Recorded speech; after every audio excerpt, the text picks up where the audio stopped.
bonjour, bienvenue chez Pierre Gaffan-Coulis. Super. Donc on est sur Chinon là. Hein, Voilà, on est sur la commune de Chinon, à l'entrée de Chinon même. À l'entrée de Chinon. Donc là on est sur un peu un terroir unique là, quand même. Oui. C'est même pas du terroir.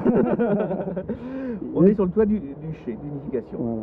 Donc vous avez mis de la terre au-dessus de votre chai et vous avez planté les vignes. Voilà, on a créé un toit en terrasse de vigne sur le toit du chai. Ce qui nous permet d'isoler le chai, d'avoir un bâtiment qui n'est pas climatisé, qui est climatisé naturellement. Super. Donc ça fait une isolation en plus, quoi. Oui. Et en plus le côté, on voit qu'on est sur de la vigne et qu'on produit du vin. Ouais.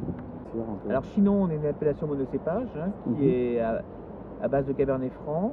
Donc nous, sur l'exploitation, on s'attache à faire des vinifications par terroir, à bien identifier chacun de nos terroirs et d'avoir des cuvées qui respectent chaque terroir. On a donc 4 cuvées différentes respectant chacun des 4 terroirs présents sur l'exploitation. Super. Et donc alors, vous allez chercher à faire quel type de vin? Qu'est-ce que vous allez essayer d'offrir aux gens? Alors on va essayer d'offrir beaucoup de plaisir aux gens, d'avoir un grand respect pour ce terroir. On ne fait pas un Chinon mais des Chinons. Donc on va essayer de trouver la réponse à chacun des clients pour le Chinon qui lui convient ou qui convient au plat ou au moment qui lui convient. Et donc en respectant le terroir, d'être le plus juste possible. D'accord. Bon, on est en train de goûter un beau vin. Alors on est en train de goûter le Saint, que je dise pas de bêtises, Saint-Louan-le-Parc. Oui.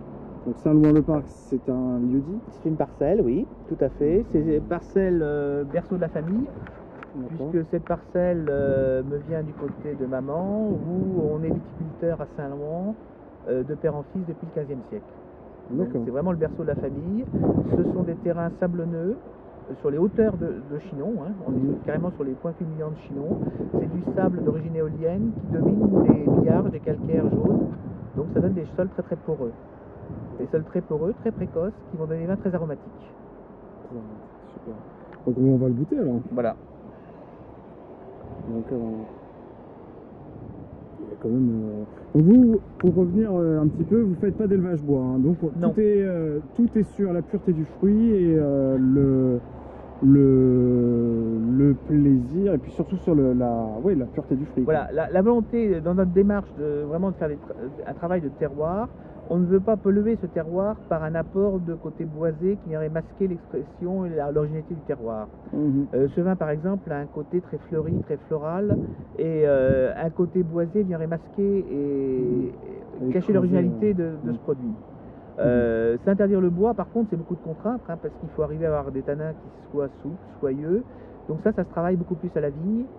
Et ma théorie, c'est que plus on travaille à la vigne, moins on a de travail à faire en cave. Donc c'est un petit peu le côté. Donc le vin se travaille vraiment à la vigne, sur le terroir, sur les gestes qu'on va avoir à la vigne et qui vont nous éviter beaucoup de travail à la cave. Super. Qu'est-ce qu'on va retrouver un petit peu au nez alors là sur ce vin? Alors, il y a un côté un peu floral avec des notes un petit peu, moi je dirais violette, pivoine et un peu de framboise aussi. Ouais. Un côté fruité de framboise, mais les notes c'est plutôt violette pivoine. Super. Alors ça donne un vin qui est, je trouve, assez aérien, avec une finale, avec une petite fermeté qui s'affirme et qui justement marque le vin. Donc il tient quoi. Qu'il tient, voilà. Qu'il tient sur la longueur aussi. Voilà, c'est qu'il tient, qui a une belle. Et après, il y a une très longue persistance en bouche par cette petite fermeté finale. Ouais. Super. Qu'est-ce qu'on pourrait manger alors avec ça vin? Alors là, moi je serais plutôt sur des viandes rôties ou grillées. Moi, un rôti de veau en cocotte m'irait très bien dans son jus.